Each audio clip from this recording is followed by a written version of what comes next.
Ramdam mo ba na parang hindi rin recommend yung mga videos mo? Or feeling mo na babawasan ka ng audience? Hindi kaya na shadowban ka na talaga sa YouTube? Idol, baka pwedeng magawan mo ng content about shadow ban. So welcome sa Rod TV. Sa video na ito, pag-uusapan natin ang YouTube shadow ban at sa dulo ng video na ito, sasabihin ko rin ang opinion ko kung totoo nga ba ito. Ang YouTube shadow ban kasi ay isang pangyayari sa ating mga YouTube channel kung saan feeling mo na babawasan or nalilimitahan ang visibility ng mga videos mo. Para kang online pero naka-invisible mode. Parang hindi ka pinagbabawal pero hindi ka naman nakikita. Kumbaga para itong silent restriction sa atin. Walang binibigay na warning, walang binibigay na email pero ramdam natin sa ating mga channels. Mas mafe-feel mo nga po ito especially kung yung mga previous video mo ay may maayos naman na views tapos yung bagong upload mo is biglang wala na.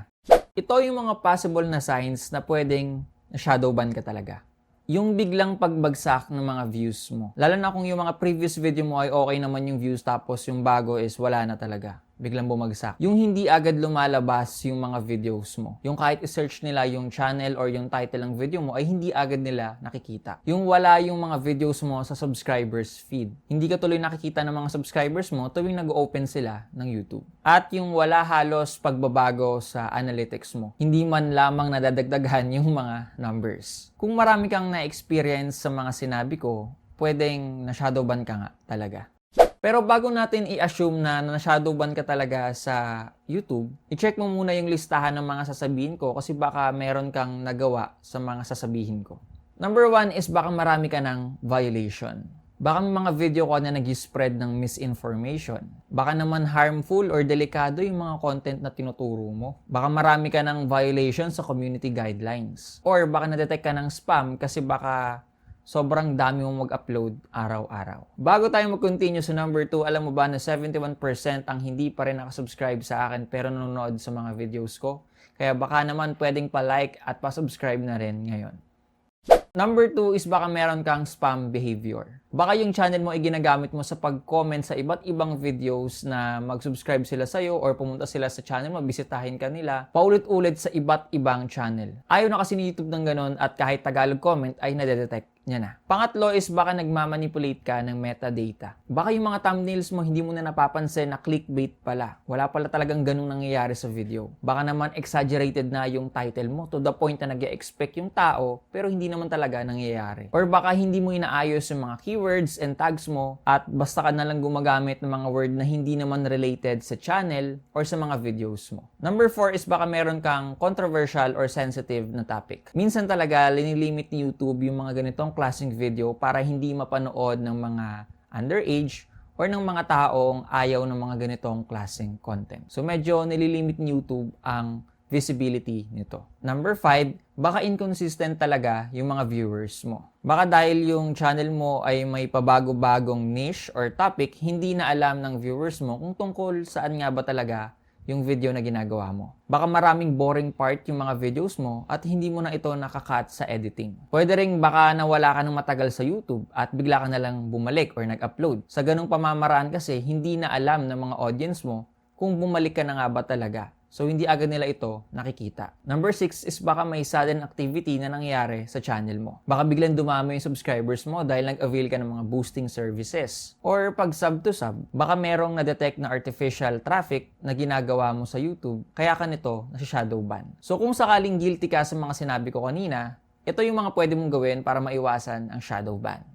Mag-upload ka lang ng original content. Hindi yung re-upload galing sa ibang channel. Maging honest ka lang sa metadata. Huwag mo na dayain yung title, thumbnail, pati yung mga tags mo. Gawin mong engaging yung video mo. Para naman tumaas yung audience retention ng mga videos mo, kailangan magkaroon ka ng maganda or smooth na flow. Huwag kang mag-iwan ng mga boring na parts sa video mo. Ikat mo lagi yan. Huwag ka nang gumawa ng invalid traffic. Yan nga po yung mga paid subscription or mga boosting services. Laging sundin ang community guidelines. At iwasang mag-trigger ng mga spam dito sa YouTube. Paano yun, Kuya Rod? Wala naman akong ginagawang mali pero feeling ko na shadowban pa rin talaga ako. Ganito ang gawin mo. Rest your channel. Huwag ka muna mag-upload ng 3 to 7 days. I-observe mo lang rin muna kung nadadagdagan yung mga previous videos mo. At hayaan mo lang ma-reset yung system tsaka ka bumalik or mag-upload. fix your videos. Ayusin mo na nga po yung mga misleading metadata mo like yung thumbnail, title, description at tags. Baka may mga content ka rin mga repetitive, yung paulit-ulit. Wala namang pinagkaiba sa isa't isa yung mga uploads mo. Yung pag-check pala ng metadata ay gawin mo sa mga most viewed video mo at sa last 5 recent videos na in-upload mo. Kung nag-i-spam comment ka sa iba't ibang channel, i-delete mo na agad yung mga comments mo. I-delete mo na yun kahit marami pa yung nakuhang likes or comments kasi any spam behavior ay hindi talaga ina-allowed ni YouTube. So baka dahil sa mga ganong action mo, 'di ba, ma-shadow ban ka lang forever. Mag-upload ka lang ng quality content. Hindi ko sinabi na quality content kailangan maganda yung camera mo, malinaw, maganda yung audio mo, or may mga mic ka, ganyan. Ang ibig sabihin ko lang, i-upgrade mo lang yung way ng paggawa mo ng mga videos. Mas gawin mo lang exciting, lagyan mo ng magandang flow, or manood ka sa iba't ibang vlogger kung paano sila gumagawa ng vlog nila, kung ano yung mga transition, or ano yung mga intro na pwedeng gawin, no? Lagyan mo pa ng mga sound effects,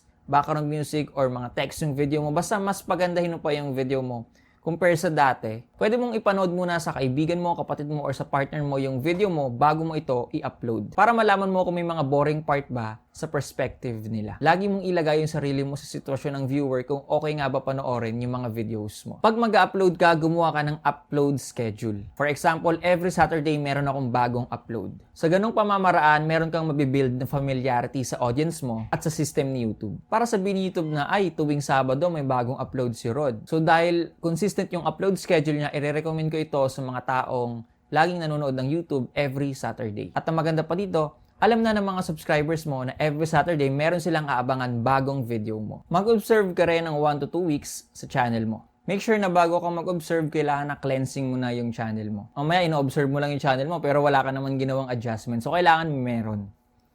Honestly, lahat naman ng creators ay nakakaramdam or nakakaranas ng pag-drop ng kanilang mga numbers. Pero hindi naman ibig sabihin nun is na shadow ban na agad sila. May mga videos lang talaga tayo na ginawa na gusto talaga ng mga audience natin. Meron din namang sakto lang. Alam mo yun, hindi nila masyado kailangan pero pwede na rin. At meron din naman mga videos na hindi rin talaga nila trip. Minsan, kailangan mo lang rin talaga kapain kung ano yung mga videos na gusto talaga ng mga audience mo. At yun na yung gagawin mong video every single day.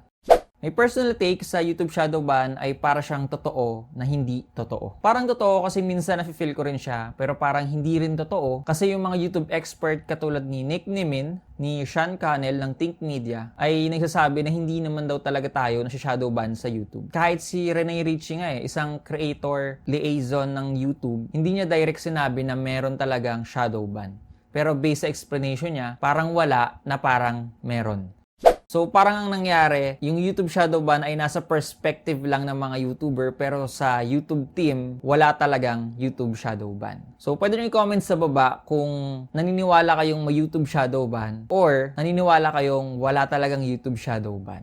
Bakit hindi na lang ganito yung gawin nating mindset? Instead na isipin natin na, ay, sinashadow ban tayo ni YouTube, hindi niya rin na-recommend yung mga videos ko, ayoko na mag-YouTube, hindi na ako mag-upload. Bakit hindi na lang ganito ang isipin mo? Ay, baka kaya hindi na-recommend yung mga videos ko kasi baka may kulang, baka hindi ganun kakumpleto, baka kailangan ko pagalingan sa susunod para, alam mo yun, kapag pinanood na ng mga tao is mas magugustuhan nila.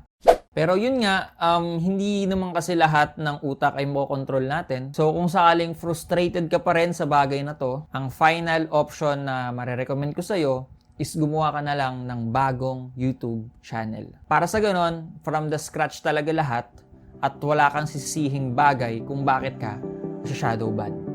Ang downside nga lang po ay back to zero ang subscribers at viewers natin. Pero it's up to you. Diskarte mo na yan kung maniniwala kang may YouTube shadow ban nga ba or wala talaga. I hope natulungan ka ng video na to and kung na-enjoy mo yung mga ganitong klaseng content, again, wag mo kalimutan mag-like at mag-subscribe sa aking YouTube channel. Pwede mong i-comment sa baba kung ano pa yung mga topic na pwede natin pag-usapan. Thanks for watching. This is Rod TV and peace out.